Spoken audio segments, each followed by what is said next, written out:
Today we're at Howdens and we're talking about how to price a job and make a margin. My name is Tom and I've been a kitchen fitter for about 10 years now. So as you can imagine, in 10 years of experience, I've had plenty of good jobs and a few not so good jobs. So I'm going to share my wisdom with you. So there's 5 things we need to consider when pricing a job. Firstly, estimating material costs. Secondly, understanding the competition. Third, we need to choose your profit margin. Fourth, we need to estimate labour correctly. And 5, we need to understand our overheads correctly. So let's go into those in a bit more detail. Okay, so the first point I'm going to make is estimating material costs. So we have to consider budget when we're looking at materials. Some materials are way out of people's price ranges. Some materials are absolutely perfect for a smaller budget. So let's go into detail a little bit more on considering the competition. Now, there's obviously lots of people that can fit kitchens, and it's really important to be competitive with these other people. Make sure that you're not making a loss, make sure that you're not too expensive and you're not getting the work. Although you should make your own calculations on your price, as they might have fewer overheads than you. Okay, so a good way to find out how much you should be charging is to literally network. You don't have to necessarily use people in your local area. You can go on Instagram and chat with people like myself. I'd be more than happy to help people and explain how to price a job. Okay, so that takes us to the third point I want to talk about, which is profit margins.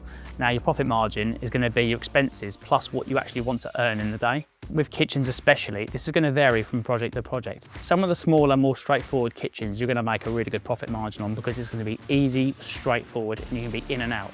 Some of the more complex kitchens with lots of bespoke elements, scribes, things like that, these are all going to slow you down. So unless you price that into your job, you're going to make a bit of a loss there. So if you're facing a quiet period because of the time of year, you might consider a smaller profit margin. This will just help you get the jobs and tide you over, and it's going to help protect you from any risk.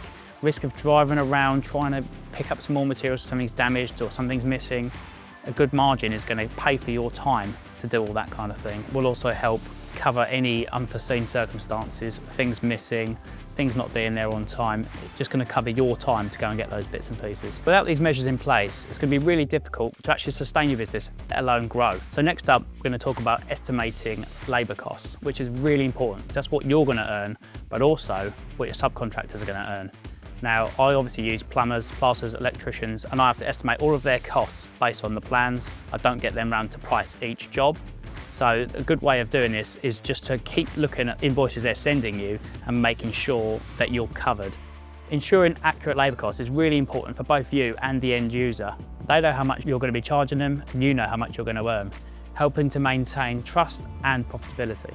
And that leads us into our final point, which is considering overhead expenses. This is just anything that you have to spend on the business to sustain it. Things like vans, insurances, accountancy bills, mobile phones, this all adds up. You need to make sure you're making enough profit to actually pay for all of these things.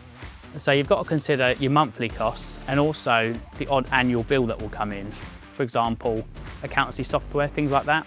A huge cost to me, which I never really considered when I first started out, was accountancy bills. Going VAT registered, having the VAT quarters, having to pay for those to be done is a lot of money, but it's invaluable to me and my business and the way we move forward. So out of that profit margin, you should also put aside a little contingency fund, which is going to help pay for things that go wrong, which they always do. Things like a burst tyre. So if things don't go quite to plan, or the customer changes the scope of works, we can keep our estimate fluid with that and make changes as we go. So that's all from me. Keep an eye out here for more tips.